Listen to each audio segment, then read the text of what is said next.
The UK Supreme Court will rule tomorrow on whether Scotland can hold a new independence referendum without the UK government's consent.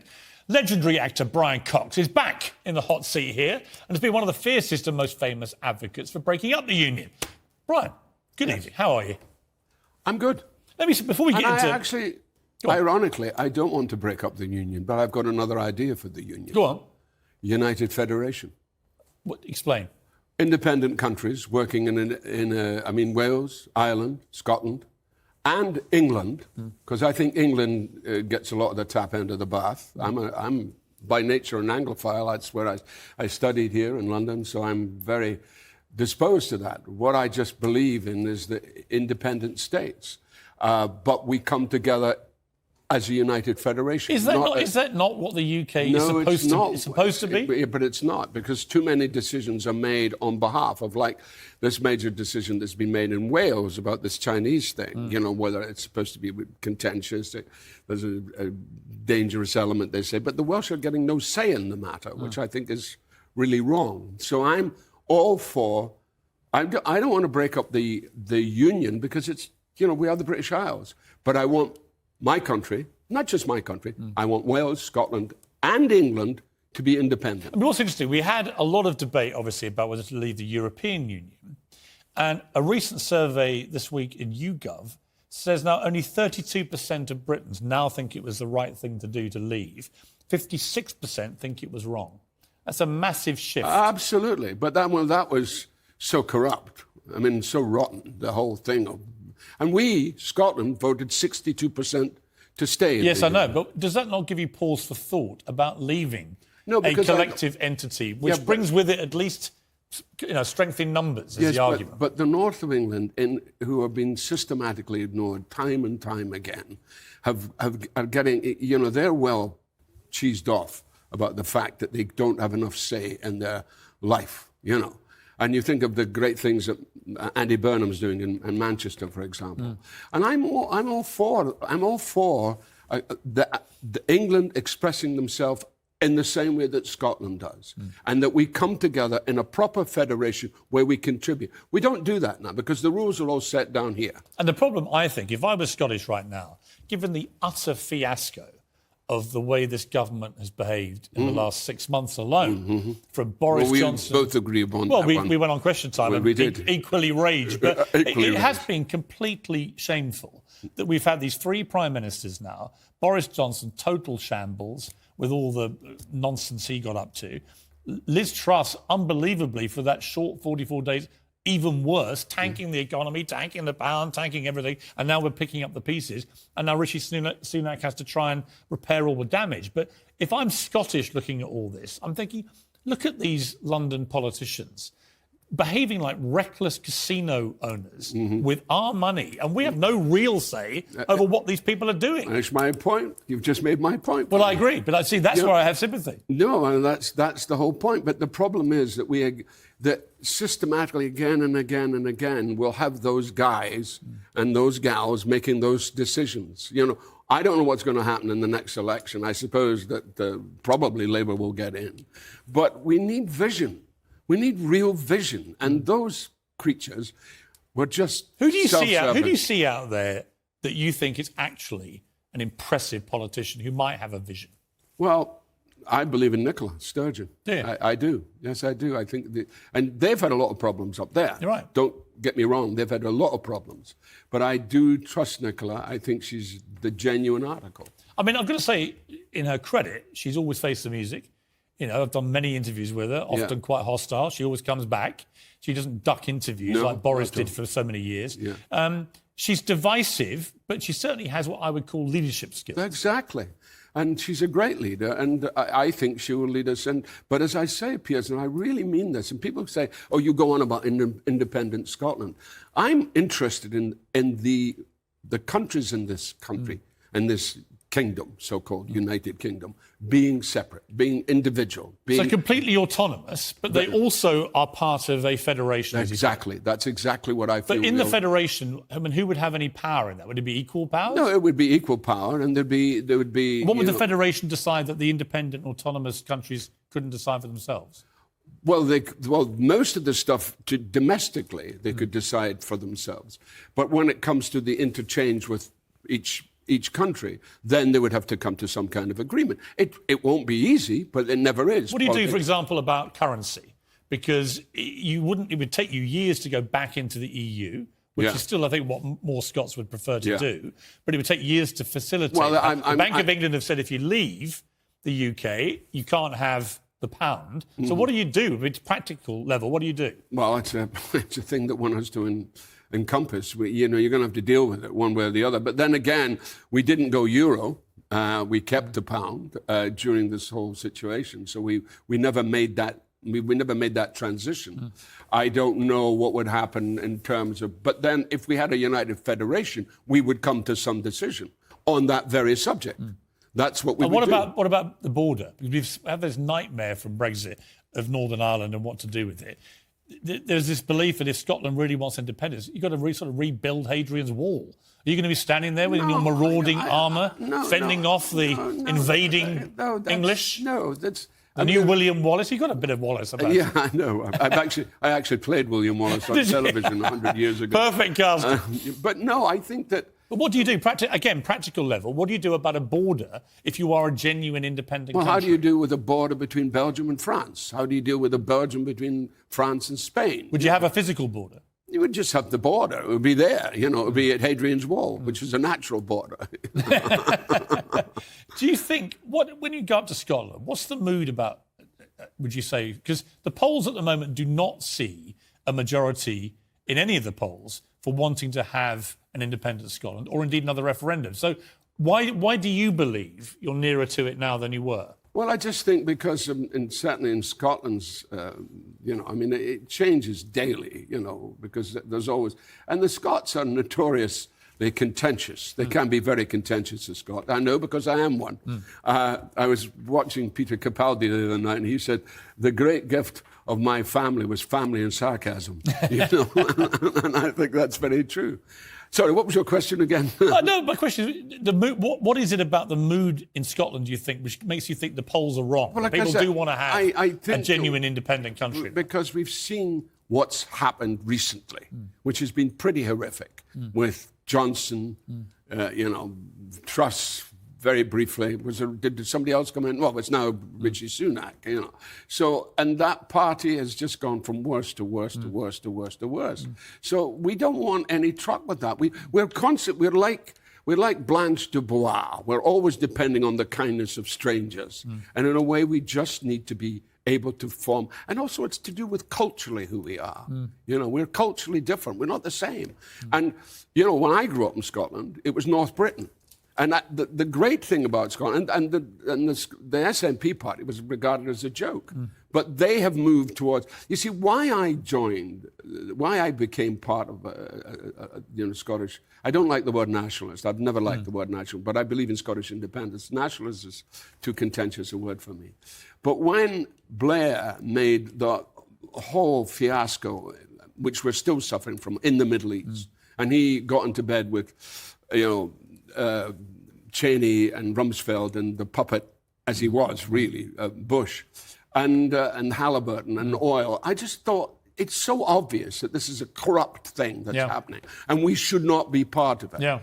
Now, in Scotland, we would say, no, we're not going to do that. But, of course, we have no power. We had no power to make any opinion. And I was a Labour man for a long time, and I'm still a socialist in principle. But, at the end of the day, that's why I think we have to come back to ourselves. It was interesting. I mean, you brought up Iraq. I was editor of the Daily Mirror. We opposed the Iraq war. We lost the campaign, sadly. But when you look at this furore in Qatar, what do you make of it? Because my argument is that I'm not sure we are morally pure enough here to really be talking to the Qataris about how their laws are or anything else. Well, I think to a certain extent you're right. But I also think that I think what's happening, let's look at Iran and let's look at what's happening in Iran, where there's a sort of possible female revolution, and it's being led by women. See, I do think the patriarchy is over, and I think we need to give these women the rights that they deserve, and we haven't done it. And I think that goes for most of the Middle Eastern nations, but that's also to do with religion. We don't go into that, but certainly these women need to be freed up in a way that they're not being freed up. How would Logan Roy react to the patriarchy being over? He would do something else, because he's but I also think, going back to the question of Qatar, that should have been dealt with a long time ago. I mean, Sepp Blatter has already admitted it was a corrupt thing. So we know it was corrupt, but they should have dealt with it a long time ago, not now. This is not the point. But see, when I had that debate before, I spoke to you with Arsaka. I mean, when you actually do try and work out where is morally pure enough to have a World Cup. Iceland. Right. I mean, you're pretty much in Iceland every year, right? Yeah. And even there, if we dug deep enough with all the world's journalists, you'd probably find all sorts of problems there. Well, my point being that it's tricky, right? You can't just obviously have it in Iceland every year.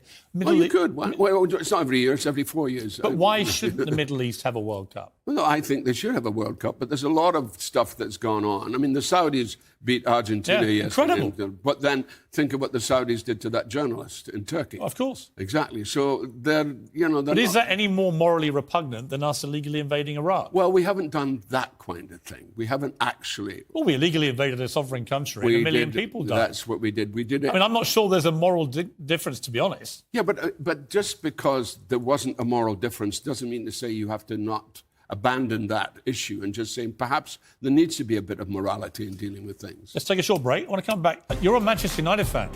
I am. And you saw the Ronaldo interview? I did. Great interview. I'm going to get your reaction to Ronaldo after the break. Welcome back to Piers Morgan Uncensored. Brian Cox is still with me. Brian, you're a Man United fan, the biggest star arguably United's ever had. Cristiano Ronaldo went public in this big interview with me. Let's just have a reminder of some of the things he said. Trying to force you out, you think? Not only the coach, but the other 2 or 3 guys there around the club. At the senior executive level? Yes, that I felt betrayed.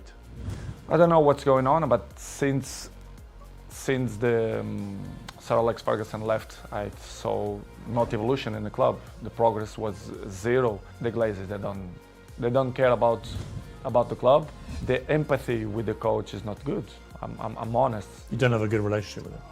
I'm not mean good relationship. Do you think he respects you? I think he don't respect the way I should deserve. Well, you must have been worried sick. I mean, I was very worried. You lost your baby son, and now your baby daughter's in hospital. Exactly. Kind of that didn't believe that something going wrong, which is make me feel bad. Really? Yes. They didn't believe you. They believe you, but in the same way, their peace ever gonna change the health of my family for the football. Never. Cristiano Ronaldo, that interview's now been viewed 15 million times on our YouTube channel. 45 million more views of the clips on social media, making it one of the biggest, most watched interviews in history, certainly for sport. What did you make of it, Brian? I mean, Cristiano Ronaldo, United legend, torching really the club. What did you think? Well, I think I can see where he's coming from. But he also has to understand that it is not Alex Ferguson anymore. It's not that United. And I could see that there was probably a great sentimental movement to go back to the club where he really began, where it all began. And Alex, well, you know, there's nobody like Alex Ferguson. And Alex persuaded him. And Alex persuaded to come back. Yeah. Well, thinking, naturally, because Alex loves the club, he's trying to keep the club. But the club has gone through so many changes in the last few years. Now, playing for Juventus and playing for Real Madrid, and their clubs have been in an incredible, they haven't stopped, they're just the top of the league. Manchester United has not been playing well over the last few years, but it's beginning to get its mojo back. And I think it's unfortunate that this has happened. And is he entitled to speak out, do you think? Well, of course he's entitled to speak out. But also one has to examine exactly where he's coming from. And I think he's coming from a place where he's saying, you know, I wanted to go back to a beginning. I wanted to go back to that glory days where I was a young boy. And I understand. He said his heart ruled his head to a degree. His heart ruled his head to a degree. And in a sense, that's going to be difficult, and a manager who's trying to create a new club, and there's going to be a clash. Yeah. And I think it's quite tragic, actually, and it's tragic for him, but it's also tragic for the club. Yeah. You know, and I think the club has to be given a break on this. I mean, I do think it's hard. It's clearly hard because his expectation must have been huge. And especially if Alex persuaded him to go back. Yeah. That must have been a huge thing. But he's been disappointed. And you can't take away his disappointment because it is not the same club that he was at all those years ago. And have you ever had a situation in your career when you've been tempted to walk out? Have you walked out of a show, a play, a TV show, anything like that? No. I'm clever enough to avoid going into those situations. Have you seen people do it? Yeah, I've seen people walk away, and I've understood why they do it, and it's usually complex reasons. I mean, I did it, actually. Well, yeah. But I did it because actually, when I listened to Ronaldo, I sort of thought, it actually comes down to respect. I think it doesn't matter what the job is, if you actually feel disrespected in your workplace. That's right. And you feel you're being forced down an alleyway you don't want to go down. I actually think there's a certain merit in just saying, actually, it's not for me. Yeah. Thanks. Yeah, and I think that's maybe. I'm glad the interviews had the coverage that it's had in terms of. Amazing. 15 million is quite incredible. But at the same time, I'm going. It's rather sad that that's the view you're going to get because, I think, and certainly with his kids and with his family and. Going back to Manchester is a difficult thing. I think losing the baby in the tragedy with the twins and one died and one lived, that's got to really get to any human being. And so I think he wanted a bit more of an arm wrap. Yeah, and he didn't get it. Yeah. And that's... It may just really be as simple as that. Yeah. Talking of arm wraps, the extraordinary series you've got on Channel 5, How the Other Half Live, both rich but particularly pertinently, I thought, the poor. And you went down for this series... You went to food banks. I want to show a little clip first and ask you about this. Well, actually... I come here every Friday so that I can feed my son over the weekend. We're working part-time and we still can't afford anything. Yeah. My electricity has gone up from £44 a month to £170 a month. That's astronomical. It really is hard going, it really is. We prioritise our children and go without. I think that's what all adults and parents are doing just now, really, isn't it? It's shocking how Dundee's gone pretty much full circle, getting back to the poverty I saw as a kid. It's extremely painful, this stuff. It's painful for anybody. If you've got any sensibility at all, this stuff is painful. So they weren't, you just corrected me there, they weren't food banks, they're called community larders. Explain the distinction. Well, the difference is what people feel about food banks is loss of dignity. Yeah. And the one thing that human beings have, even when they don't have any money, is some kind of dignity, some kind of feeling of well-being of who they are.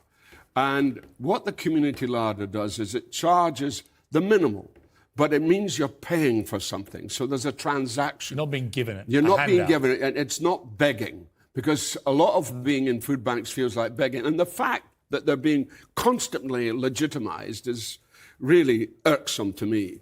But this community larder, run by these two amazing women who actually ran a play group, and it was out of a play group they decided to go on to this. And people like Lidl, Morrison's, they give stuff which is coming up to its sell-by date that then they can tap on.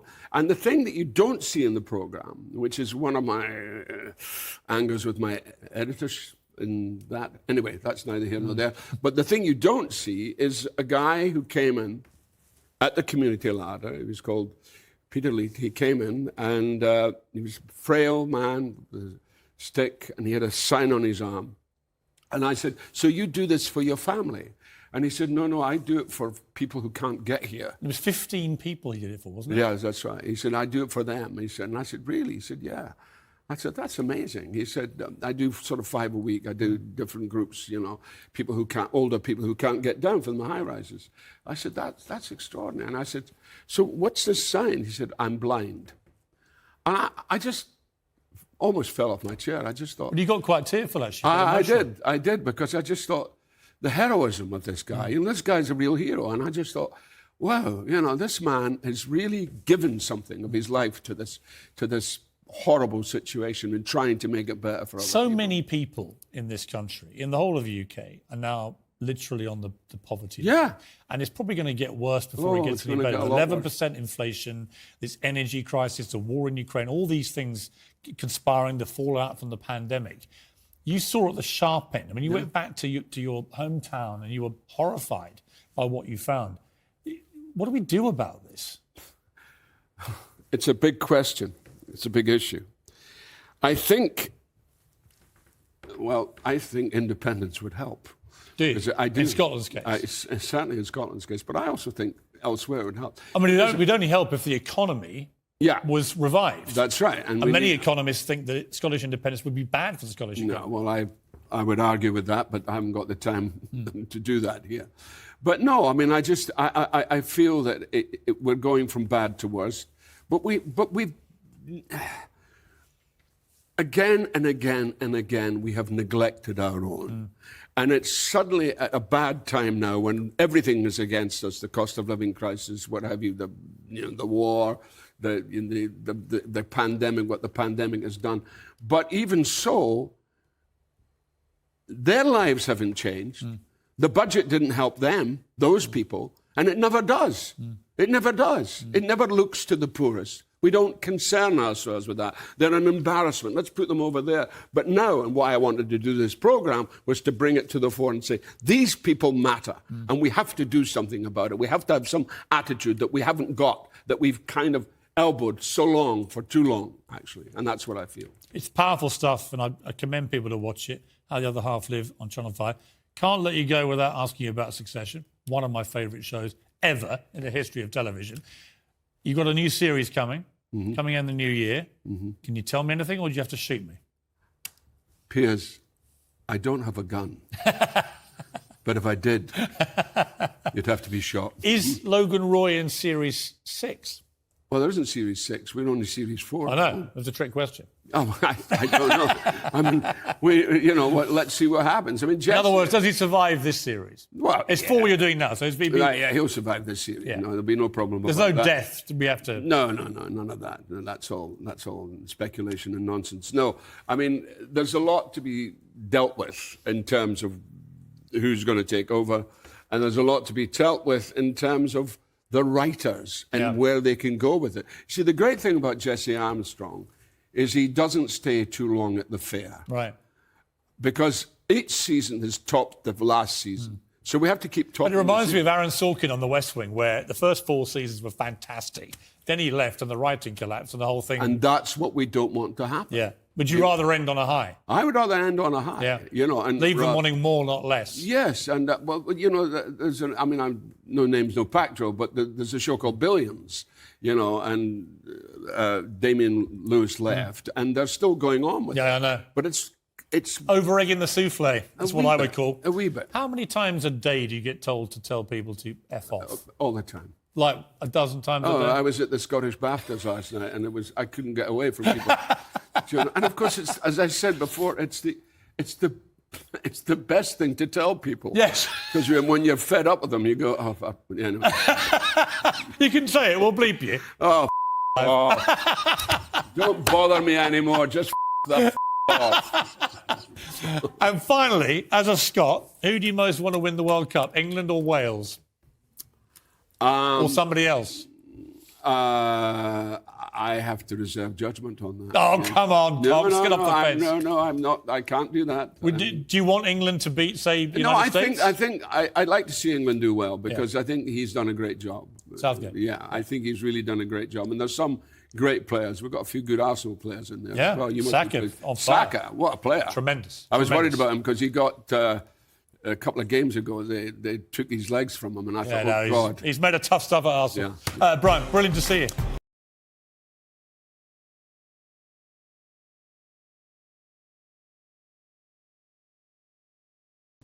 Good evening from New York. Welcome to Piers Morgan Uncensored. Whether we monarchist Brits like to admit it or not, the President of the United States is the single most important person in the world, commanding the world's mightiest military and holding the purse strings of its biggest economy. The President could end Israel's war in Gaza with a phone call or decide if Ukraine gets the backing it needs to beat Putin. At least that's the general idea.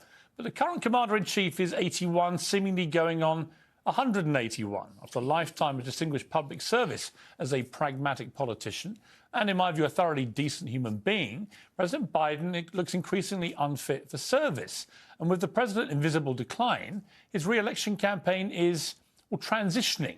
You might say its pronouns are changing before our very eyes. The two most important women in President Biden's life have been sent out to jumpstart the 2024 race. Wildly unpopular VP Kamala Harris said this. We've got 10 months to go until the election. And increasingly, and you've seen it even just this week, we are all starting to narrow in on what this election will mean. And it's going to be the choice between what is about respecting our democracy, what is about competence versus chaos. Well, the Vice President is right. Competence is crucially important. But her own boss has trouble getting up the stairs and can't seem to find a way off a stage. His frequent verbal and physical stumbles are the subject of both comedy and concern. Most people responded with laughter and derision, for example, when First Lady Jill Biden said this about him. I see Joe every day. I see him out, traveling around this country. I see his vigor. I see his energy. To those who say I can't vote for Joe Biden, he's too old, what do you say? I say his age is an asset. Energy and vigour. Not quite what I'm seeing. You can make a plausible case for the wise old statesman with a firm hand on the tiller, but campaigning on Biden's vigour may well fast-track Donald Trump, who does have a lot of vigour, to the White House. Now, at 77, Trump's no spring chicken himself, but with his diet-defying swagger and showmanship, most people on his side seem to be believing him when he says things like this. I feel like I'm about 35 years old. I actually feel better now than I did 30 years ago. Tell me, is that crazy? I feel better now. And I think cognitively, I'm better than I was 20 years ago. I don't know why. That is a slightly more debatable subject, Mr. Trump, but a whopping 77% of Americans, both Republican and Democrats, believe that Biden is simply too old to run the country. Almost 70% think he's mismanaged the crisis at the southern border. Just 13% say they're financially better off on his watch. At this stage of his term, he's the least popular US president in recorded history. And this stuff matters. US politics is almost hysterically polarised to the rest of us outside America, but most voters are in fact ready to be persuaded. White working-class voters ditched the Democrats to propel Trump to office in 2016. Now more and more Hispanic and black voters are shifting Republican too. Biden says he's the only man who's ever beaten Trump, and that's true. But right now, he may be the only one who can lose to Trump in November. Well, I'm joined by my super PAC here in the studio in New York, co-host of The Breakfast Club, Charlemagne the God, host of The Rubin Report, Dave Rubin, and the Democrat strategist and Fox News contributor, Jessica Tarlov, who I could hear her lips pursing as I read that monologue.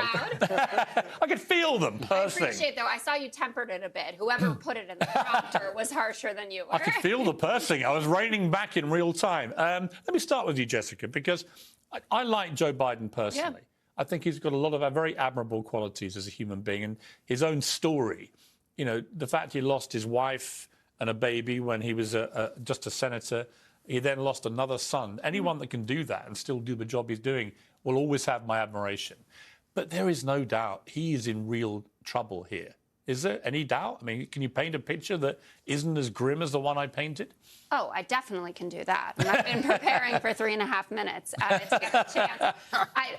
I'm not going to start by denying that the age factor is massive in all of this. And I think that people's concerns as well about Kamala Harris and her readiness to take over informs that. If there was a hugely popular vice president kind of waiting in the wings, I think things might feel a bit different for people. But 81 is 81. There are some 81-year-olds. We all watch Warren Buffett, right? Mick Jagger is 80. Yes. Nearly 81. He would have a different kind of agenda for the country. But yes, he does. Might be quite a popular one. Yeah, that would be pretty cool. I wouldn't hate it. But there is a problem going on right now with media coverage of the Biden presidency, and there are problems with the Biden campaign. What are the problems? So I'll start with media coverage. Everybody knows now that you want to print stories that get clicks, and negative stories are the ones that do it. Even people who are huge supporters of the president focus on all the polls that are negative. Most people wouldn't know that if you went to the Real Clear Politics homepage and clicked on polls, the average has Joe Biden down just 1 percentage point to Trump. You would think that he was getting trounced. You'd look at swing state polls and you'd see that in a lot of the swing states, like Pennsylvania, for instance, which is going to be a huge deal, he's up massively. We only talked about the fact that he was down in one Michigan poll last week. In terms of the economic news, the Wall Street Journal, our very own Wall Street Journal here at News Corp, had a hugely optimistic set of editorials out there. 62% of Americans think the next year, so 2024 election year, is going to be better for them. When are they going to go and vote? In November. That's a lot of time for this economic recovery to really settle in for people. But no one wants to talk about that. It's not popular. It's not good clickbait. The second part about the campaign, and this is where I think the Obama folks who have been perhaps too publicly critical, I think, of the Biden campaign, their ground game is not visible to folks. They don't feel like they're there in Nevada, in Arizona, in Georgia, in these states that we desperately need to win. And they are working on that. And I think that the president himself needs to be more visible. If I was working in the White House, I would have him out there all the time. I understand you might be risking a stumble. I wouldn't. I'd do what they did with him last time. I'd keep him in a dungeon. I mean, look, here's the thing. I think the problem is not, it's not his age. I think that Joe Biden's problem is the clear senility that's going with his age. Like I said, I met Mick Jagger last summer, absolutely bursting with the vim and vigour that Jill wants us to believe she sees him go. Look, Piers, do any of us sitting at this table or anyone watching this think that he could run one shift at McDonald's? And I don't mean that as a shot for someone that works at McDonald's. Well, that's what a lot of senior citizens do, though. But I don't think he could. I think a lot of senior citizens could, because I don't think it's an age thing. I agree with you. It's a cognitive. Dame Joan Collins at the Emmys stole the show. Yes. She's 90 years old. Good friend of mine. She looks about 50, and she has the mental acuity of a 50-year-old. She has vim and vigour. So Jill Biden is right to say it's about vim and vigour, but her husband doesn't exude it. Well, look, let's put it this way. You opened by saying something about ailing Joe Biden, and I thought, I haven't looked at my phone in 20 minutes. Did something else happen? It's a general ailing. It's ailing. Yes, we all know it. The wandering off when they get him off the plane and the confusion. He literally on camera 2 years ago, said, let's go, Brandon. Like, something is not right. We all know it. And I would say respectfully, in terms of the polls and everything, people don't vote on what really matters. We vote on what we can feel, right? And I think because of that, people are going, Donald Trump, he seems back. There's energy there, and there's just no energy with Biden. And nobody likes Kamala. But Trump has lost every election except 2016. Yeah. I mean, he's a loser. And, right to the point, the Democrats decided to finish him off with 91 criminal charges and thought, this will do him. He's down, he's wounded, and we'll get him. And it's had the complete opposite effect. He has used that to play the martyr, the victim. It has fueled a resurgent Trump. And you cannot deny, I mean, I've seen people try to downplay what happened to Iowa. But if that had been Joe Biden who'd done that at Iowa, you'd be saying, this is unbelievable. It's a landslide. It's amazing. He's killing them, right? Trump is back. And I think will definitely be the nominee, regardless, unless there's some extraordinary twist of events. He's exuding the air of someone on a mission. He's got vim and vigour. And whether you love him or hate him, and it's equal doses with Trump, you've got to say Trump v. Biden in November.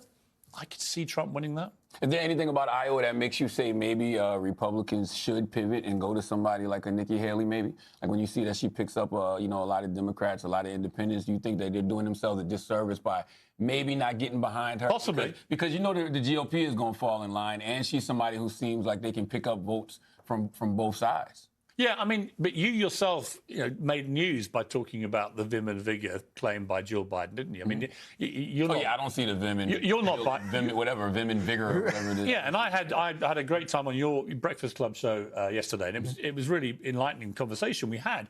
But, it's not that like you said, are you telling people to vote Trump? No. It's not for me to tell people how to vote in this country. And I've been very critical of Trump since certainly overall the stolen election nonsense, the January 6th thing. I wasn't buying into any of that. And in a way, I felt that was disqualifying.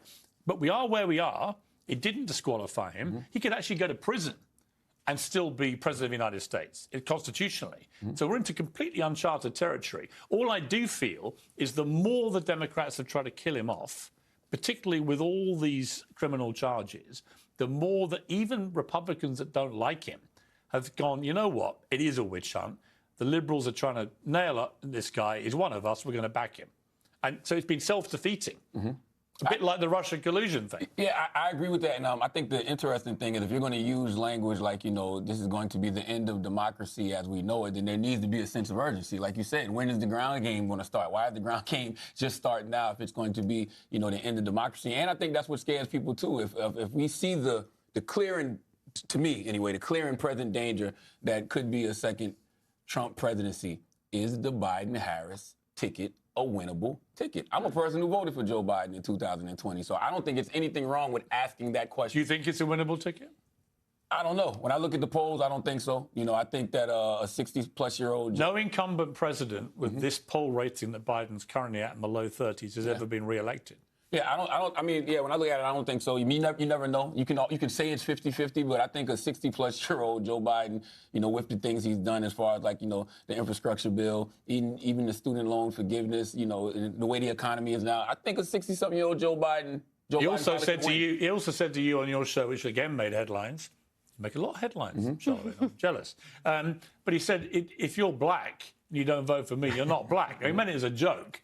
But what did you think when he said that? Was that a sense of entitlement, a bit of arrogance about the African-American vote? I think that, you know, he has too many black friends around him, and they made him feel comfortable enough to make that joke. I feel like he probably had a bunch of black people around him who have said that exact language, because when they say that, they're saying that, hey, if you vote for Trump, you're literally voting, you know, against your own interests as a black person. And I think he's heard that a bunch of times, so he thought that would have been a nice little quote. Dave, let me ask you a specific thing, Dave, about this, right? So Trump, this is where I have a problem with Trump.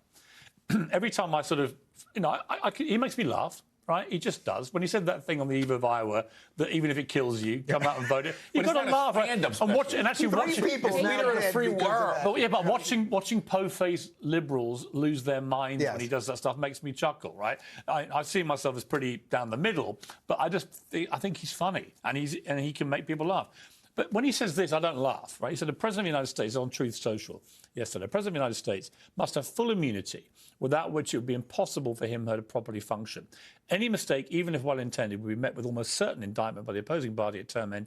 For even events that cross the line must fall under total immunity. So I tweeted, so if President Biden orders the immediate assassination of you, Donald Trump, that's okay, is it? That's covered. What you're explaining is the true magic of Donald Trump, whether you love his policies or not. Because on one hand, you're going, well, there are certain lines when he pokes fun at the... Yeah, but he means this. No. So your line now is, he put it in quotes, crosses the line. No, I can tell when he's laughing and joking. So you think when he says cross the line, what he meant was, I can take out Joe Biden. No, that was me suggesting that that's where you take the argument. But what do you think he means? I think what he means would kill one of his political opponents or get them killed if he could. No, I think he's actually, as always with Trump, it's self-interest. He wants to basically make sure he can't be prosecuted. He means Jack Smith, go home. Yeah.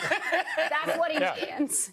Yeah, and if the corollary is my political opponent could kill someone, he then wants to talk about 2016 when we all ran around and said, you know, he could shoot someone in the middle of Fifth Avenue, and his supporters wouldn't care. By this new criteria, he could do that and get away with it. Right. Well, I think there are some legal questions as per what a president is allowed to get away with and not be prosecuted after. But I'm pretty sure murder is not one of them, like outright murder. We don't know that. He would like it to be. He would like anything that crosses the line to fall under total immunity. The man has open adulation for Xi Jinping, for Kim Jong-un. That's right. He's a wannabe dictator, and I've been at Fox News my entire media career. I do not fancy myself an MSNBC type person who wants to lose their mind about those things. But that is very serious to have someone who was the leader of the free world and is running to be it again, to believe that these people who are anathema to democracy are doing it right. What did you feel when Kamala... And also, too, though, we're acting like, you know, it's not just rhetoric. Yes, he said he wanted to be a dictator for a day. Yes, he said, you know, he should be immune from killing his political rivals. But he also attempted a coup in his country, guys. Right. Like, why are we acting like that did not happen? Why do we keep acting like January 6th did not happen? I mean, it didn't happen. I mean, that a bunch of people showed up with no plans, no weapons. I mean, I'm not defending the people that actually broke windows or anything else, but there was no coup. There was no That was an attempted coup in this country. I got eyes and ears. I'm not a political expert, was there but I know what I saw. Was there a plan? Did anyone have a piece of paper that said, Proud Boys had a plan, and they were invited into the White House. That's right. There were people with zip ties. That's not a casual thing that you walk around with. I'm not diminishing. They went after the ballot box. They were talking about hanging the vice president. There were 1,000. There were only 100 bad ones, let's say. That doesn't mean that it wasn't an attempted coup fomented by the President of the United States of America. I mean, does anyone honestly think that Donald Trump thought that the next day he would be president, you know, post-transition? Well, Bill Barr does, which is why he finally had to go. There are people, I mean, what was so powerful about the January 6th committee and what they were able to put together is the fact that they used almost exclusively Republican testimony. People who had worked for him. I mean, look at the text messages from his own son to Mark Meadows, or what Ivanka had to be honest about when she testified, or Jared Kushner, or Cassidy Hutchinson, who they're going after now. I mean, he made a mockery of our system. And frankly, I mean, it speaks to the strength of our institutions and the backbone of Mike Pence for that 8 hours that he was able to say, I thought it was I got to say, it was a pretty terrifying spectacle. I'm sure watching it abroad, you thought, what the hell is going on I here? remember emailing one of his team and saying, you've got to get him out there and call this thing off. And he didn't for a long period of time while this mayhem was erupting. You can dress it any way you like. You can spin it any way you like. It was an attempt to coup. Thousands of people whipped up into a mindset of, we have to stop this democratic action happening, stormed into the epicenter of American politics, and they tried to take control and, in their eyes, stop democracy happening. Now, the liberal response, by the way, which is to classic liberal response, which is completely half-assed, which is to say, right, let's take him off the ballot now in loads of different states, is obviously stupid. Right, because that is the rocket fuel. You don't try and stop a guy you think has tried to thwart democracy by thwarting democracy. Can I say two things? One, Charlemagne brought up a point that I wanted to add on to that's really important about the vim and vigor, right? So Donald Trump, I don't think that he's going to trip and fall and die tomorrow. But when people do see him, he's talking absolute rubbish. He's done that for 50 years. I mean, come on. But people, I agree. And I didn't even like his shows when it was on regular TV. But my point even is, when I appeared? Come on, the 2008 Celebrity Apprentice was the stuff of a masterpiece. But the kind of communication that he's putting out there, even in the last 48 hours, we went from Iowa, I was there, I was on air, and I said this is a big accomplishment for him. He's being conciliatory. How long will it last? Then we got to immigrants are poisoning the blood of America. Then defaming a woman who he's been charged. They found him guilty of sexually assaulting her. He continues with that. He's talking about how magnets work in water, using ID to buy a loaf of bread. It's not like people who are at home are saying, this guy's got it together and this guy doesn't. No, but you know what I'm not even defending any of You know what? We're going to come back. I'm going to talk after the break to Dean Phillips and keep you guys here to react to that. But I also want to talk about what Jamie Dimon said, which I thought was really interesting, when he said that if you call everyone who's a MAGA a supporter of Trump, if you call them a bunch of crazies, then you are completely missing the point why most of them actually want to vote for Trump, which is economy, foreign policy, the border, all these things which he was strong on last time. He said that's why they want him back, because they feel they've been let down on that by Biden. We'll talk about that after the break. Stay with me. Uncensored next. More from my New York super PAC. I'll be talking about the Democratic presidential candidate who wants Joe Biden to stand aside. He's Minnesota Congressman Dean Phillips, and he'll be here live in a couple of minutes.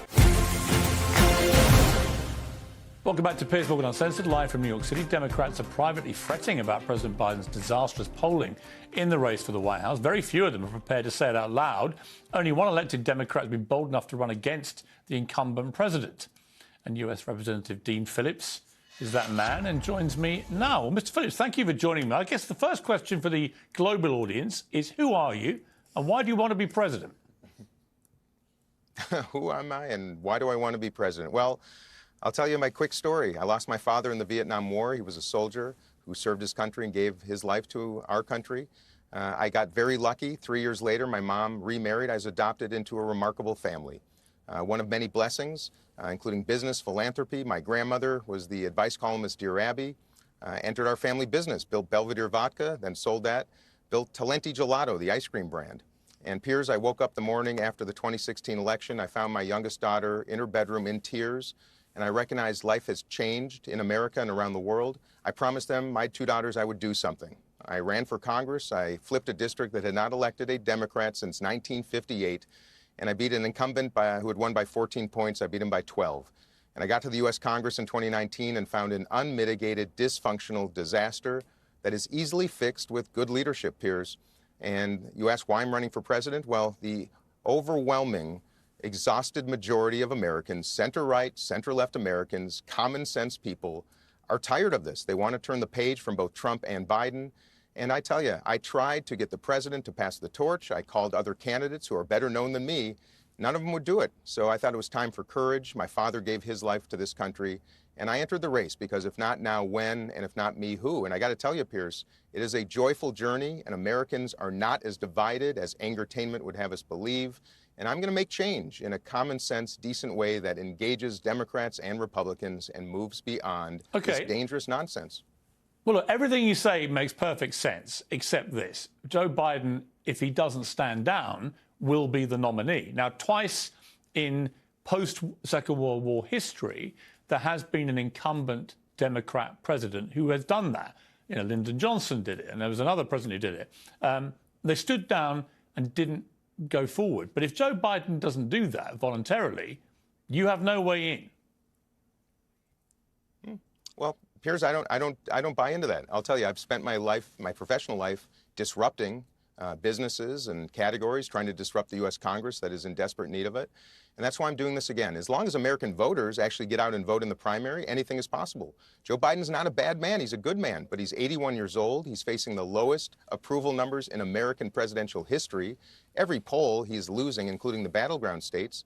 And even, you know, Charlemagne the God, who was just on with you moments ago, and I was on the Breakfast Club just about a week ago, he's speaking the truth too, saying the quiet part out loud. He's not electable. So Democrats will have a choice, Piers, sometime soon, to either go and coordinate a candidate who is going to lose, or go with hope and optimism and a brighter future with a candidate, me, who's 54 years old, and able, willing, competent, and ready to combine the very best of center-right, center-left thinking in America and stop the nonsense and win. That's the choice of American voters, and we got to practice democracy, not just talk about it. All right, look, you haven't got much time. Give me 3 things you would do if you were president tomorrow. Top priorities. Oh, let me start with let me talk about executive leadership. I will have a bipartisan cabinet of the best and brightest Americans, Democrats and Republicans. I will have a youth cabinet. I will employ zero-based budgeting. I will actually manage our federal government in a fiscally responsible manner. I will address the southern border, which is an unmitigated mess and disaster, inhumane, horrible for our economy and our international reputation, and we must reform our asylum policies. And then I will do what is most important for Americans right now. Costs and chaos are out of control. Life is unaffordable. 60% of Americans living paycheck to paycheck, 40% cannot afford a $400 emergency. We've got to attack affordability, and we've got to end the chaos, not just in the United States, but all around the world. End the wars, invest in peace, and bring this country together and do our best to bring this world together before it's too late, Piers. And that's going to take all of us. And by the way, as some have noted, Jamie Dimon, about Biden condemning all Trump supporters, I welcome and invite Trump supporters. I love everybody. As long as you are people of principle and decency and want to work together, Piers, we got to change this nonsense. The two parties are the problem. And I'm running for change, and I don't mind that disruption because I think most people want it. Well, it's good of you to join me, Mr. Phillips. I would personally say you probably have 2 hopes of succeeding, no hope and Bob hope, but I do admire the aspiration. And I actually like the cut of your jib as well. So you never know in politics, right? Hey, you never know. You got to give it a shot. And by the way, mark my words, watch here in New Hampshire on January 23rd, just 4 days from now. You might be surprised. I look forward to it. I would love to be surprised. Dean Phillips, thank you very much indeed for joining me. Charlemagne, you got... What an optimist you are, P. You know what I am? I'm an optimist tinged with being a realist, right? You've got to be real about this. I don't think Joe Biden has shown any indication of wanting to stand down at all. Unless he voluntarily does that, is persuaded to, he is going to be the nominee, right? And for someone like you, you've become, with your show, various shows, but The Breakfast Club in particular has this extraordinary number of young black people who tune in religiously to listen to it, to watch it, and to think, what do they want? What do they want from their president? I mean, they've got 2 elderly white guys right, running for president. This is not an Obama 2008-9 scenario. What do they want to happen here? Well, when you talk about it in those terms, number one, they want both of them to step out the way. They want the GOP to move away from Trump. They want, Democrats to move away from Biden. But I don't care who you talk to. Most folks you speak to want upward mobility. Like, it's all about money. Like, that's the conversation that they should be having. When they're having conversations about, creating jobs, when they're having conversations about the economy being better, that's great. But is it trickling down to the least of us? Is it trickling down to the hood? Is it trickling down to the rural areas like where I'm from in Moncks Corner, South Carolina? If those people aren't feeling the relief, then you know, they feel like, you know, what you're doing isn't necessarily. And what did you feel about Jamie Dimon, who says that, you know, if you just ridicule and mock the MAGA crowd, the really hardcore Trump supporters, it's wrong, that you should respect all Americans, right? They're entitled to their opinion, entitled to vote for who they want to vote for. I mean, I thought he had a point. He also had a point that if you just over-demonize Trump, I think I said on your show, I met Chris Rock after the 2016 election the next day, and he said, if someone's murdered 8 people, don't go around saying he's murdered 9 about Trump. In other words, if you just exaggerate how bad he is, people are going to find out. Well, see, that was 2016. I think in 2024, like, we kind of see what a Trump presidency is like and how bad it could potentially be. And what are you most worried about with him? I'm worried about, you know, the threat to democracy seriously, because when you hear a guy say, hey, we should get rid of the Constitution in order to overturn the results of election, like when you hear a guy say, you hear his lawyers in court say, well, he never agreed to support the Constitution. It's like, whoa, I don't care if you're Democrat, Republican, black, white, gay, straight. If you're an American citizen, you cannot have a leader of the free world who does not respect the Constitution. Dave, you can't have someone who doesn't respect the Constitution. No, you can't. Well, first off, the beauty of America and our system and the Constitution and the rest of our founding documents is that they work, and we've separated powers enough so that guys like Donald Trump, potentially, if he wanted to be dictator, it's not that you just flip a switch and suddenly you're dictator. So why are they not using the 14th Amendment then? Well, hold on a second. I would also say that if you look at the actual reality of Trump's presidency pre-COVID, the economy was booming. Yeah. We had the Abraham Accords, lowest all-time black unemployment, lowest all-time Latino unemployment. And you may remember at the State of the Union when he mentioned that, and AOC and the rest of the Congressional Black Caucus sat there like this. I thought they would have been for low black unemployment. So Trump has done a lot of things right. And I'm saying this as somebody that wasn't even supporting him 3 days ago. I mean, I'm a DeSantis guy. I moved to Florida because Jamie Dimon, to be fair, to be clear, he's not a big Trump supporter. Yeah, but there's reality. He's locked horns with Trump a few times. He's donated to the Democrats, right? It's not, and Trump has rubbished him in public about doing business in China. So it's not like he's a diehard Trumper himself. He just made the point, which I think is right, which is if you just abuse everyone that votes for him, you are basically committing an act of self-harm. What I would recommend anyone do as this election keeps going is as the rallies start again, and I did not vote for Trump in 2016. I did vote for him the first time, but one of the second time. And one of the reasons that I ended up doing it was one day in LA, I happened to drive by a rally and I was like, you know what, let me just go in there and see what's going on. And there were black people and there were Latinos and gays for Trump. And it was a joy fest. It was a party. American flags everywhere. It wasn't some coalesced idea of let's take out democracy or take out the Marxists or anything else. It was basically kind of like an FU to the system and then just this mix of politics. I mean, that's the All right, Jessica, were you at this party he's talking about? It was right I wasn't invited. There were gays, blacks, Latinos, but no liberals. What did you think? What did you think of Jamie? There were an awful lot of liberals. Yeah, there were actually. 4 Bernie Sanders voters who probably didn't turn up. What did you think of Jamie Dimon's comments? Because they were interesting. I think Jamie Dimon runs a huge international business, and you can see a line in the sand with how people who don't want to lose customers talk about all of this, and they have to do it that way. And that's correct. But as someone who spends my time in conservative media with people who vehemently disagree with me, I've had it up to here. If I could clutch my pearls any harder, you know, whatever it is. They try to say that liberals talk the same way about conservatives that conservatives talk about liberals. If Donald Trump wins the presidency again, you will have a president who calls more than half the country, 81 million voted for Joe Biden, 74 million for Trump, calls us thugs, pedophiles, communists, Marxists, anti-Americans, traitors. I'm not being welcomed into any sort of I have a question for you, which I asked Charlemagne yesterday. How many immigrants did Barack Obama deport in 8 years? He's the deporter-in-chief, and I said it. Do you know how many it is? 3 million. 2 million. He only knows because I told him. He hadn't got on Scooby yesterday. I thought it was only 2.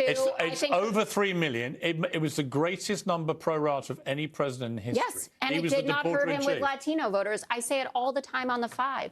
Biden can get tougher about this. Henry Cuellar, he's got it right how he's talking about it. The border Dems, the Mark Kellys of the world, that's all fine and good. But to your point about what this world looked like or this country before COVID, Trump's setting all these records. Guess what? Biden's done better than his records. So black unemployment is lower than it was under Trump. Latino unemployment lower than under Trump. Let's talk about oil. I can't even tell you how many times I've been told, drill, baby, drill. Well, Joe Biden's doing it. 13.3 million barrels. It's the highest amount of oil produced by any country in history. Good sales pitch, but here's the critical question for all of you, and it's a one-word answer. If it's Biden-Trump in November, who am I voting for? Who wins? I do believe Biden wins. Trump. Charlemagne, the casting votes. Well, by the way, that's what's so scary about it. Like, right, you have to think. By the way, you don't have to want this to happen. But you're talking about, I know, but you're talking about a guy who has 91 criminal charges, a guy who says he wants to be a dictator for a day, a guy who says we should rip up the Constitution. Against a guy who doesn't know what day it is. And that's what I'm saying. So if Biden has done all of these great things and he's up against that and we're still not sure I need a name, Charlemagne. Is he winnable? I really don't know. You got to give me a name. Who's going to win? Biden v. Trump. It's not Dean Phillips. It's not going to be Dean Phillips. I really, truly don't know. If I had to say right now, I would say Donald Trump. Wow. There we go, the casting vote. Charlemagne the God, the man with his finger on the pulse of America. Trump. Maybe, but I don't know. I really. There's a long time. That's what's so scary about it. There's a long time to go. Brilliant to have you all. Thank you very much. Thank you so much.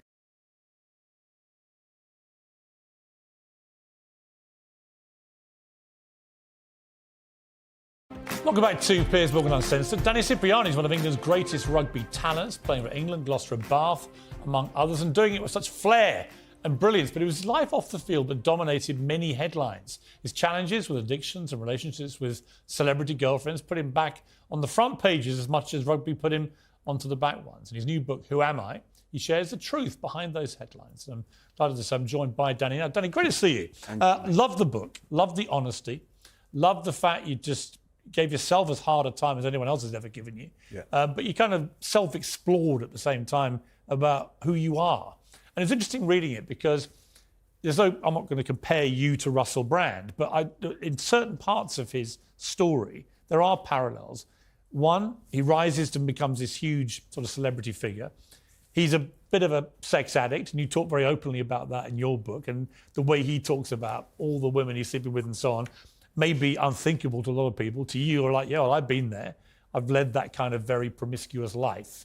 Just on that, when you come out the other end after being through that, do you ever look back and do you feel a sense of shame about it? Or do you feel, no, that was all part of me being a younger guy? I carried a lot of shame for a while, and even though you're behaving in a way which you're trying to gain some momentary pleasure or some feel within it to feel good in that moment or release yourself from the chaotic nature of your mind, there often comes low and down periods off that as well, and you're then constantly trying to distract yourselves in other ways. I wouldn't have labelled myself an addict because then that's something else I've got to get over. But I was definitely always trying to feel better in some way, and I lent into some substance. I lent into frequenting women in the way I did. But by carrying the shame, when I met my beautiful wife, and I bared all to her, and we went through some tough periods in 12 months because there was things within me that I held on to for so long because the nature of my behaviour actually stemmed from some form of pain, and I held on to that, and I did feel like I was one of the worst people in the world and carried all this shame. But when you find someone that sees you for you and shows you love, and I was able to sit with it and let that melt away, you know, I recognise it's just part of the past. Interestingly, I've talked to Russell Brand over the years, different times of his life and career, and in the GQ one in 2006, he was his full promiscuous, boastful worst, as many people would see it. Very different character I interviewed later when he himself got married and then had kids and so on. Certainly abandoned a lot of that rhetoric and looked like he'd sort of grown up, for want of a better phrase. But he's now facing trial, possibly a real one, but at the moment trial by media and social media. You've been in that position, not quite like he has, or for the same reasons, but you've been on the receiving end of a lot of judgmental stuff about you and how you lead your life. What's it like to be in the eye of a tabloid storm? Yeah, so for me, the allegations weren't as serious as the ones that Russell are facing. It was often judgment on my behaviours and you know, immature and certain things that were behaving in my life. You know, but when you are in that middle of it and you're trying to figure out who you are, and those are snippets of your life that are getting written about, you know, it can really affect you in your psyche. You know, I've lived that through with Caroline and everything that happened to her, judged by social media, judged by how everyone's going on it. You know, the nature of the media, they know what they were doing in terms of revealing all these allegations, and now Russell's getting judged left, right and centre from everyone. And you can't condone his behaviour. Do you see parallels? Obviously, different circumstances, different allegations. But you and I were both talking to Caroline. You obviously dated her, and you were very close to her, closer than I was. But I was trying to help her, give her some advice behind the scenes in that last period of her life, because I knew that she was. You could tell she was on the edge, And it's very hard because she's the one on the receiving end of it, and it was vicious and relentless, and it led to the tragic eventuality of her taking her life. When you see that, and you look at what's happening to Russell Brand, or we've seen it with Philip Schofield earlier this year, Hugh Edwards and others. Do you feel sympathy for them, regardless of the circumstance? They're all separate instances, aren't they? They're all separate cases. Caroline was a 5-foot woman, and her boyfriend was 6'5", and he was well within his right to protect himself in that fashion. And what transpired there was what happened. But the nature of how the media then turned on her, how they turn and they decide to create the whole fanfare around it, it does put the individual under pressure. But then ultimately, we need to wait for the judicial process. We need to wait for the truth of that. But it's already happened now, because social media and the media and every single news outlet is judging and critiquing people that are involved left, right and centre. And it may be, in Russell Brand's case, that it's thoroughly deserved and he turns out to be this vile sexual predator that the allegations suggest. Or it may be that he's not.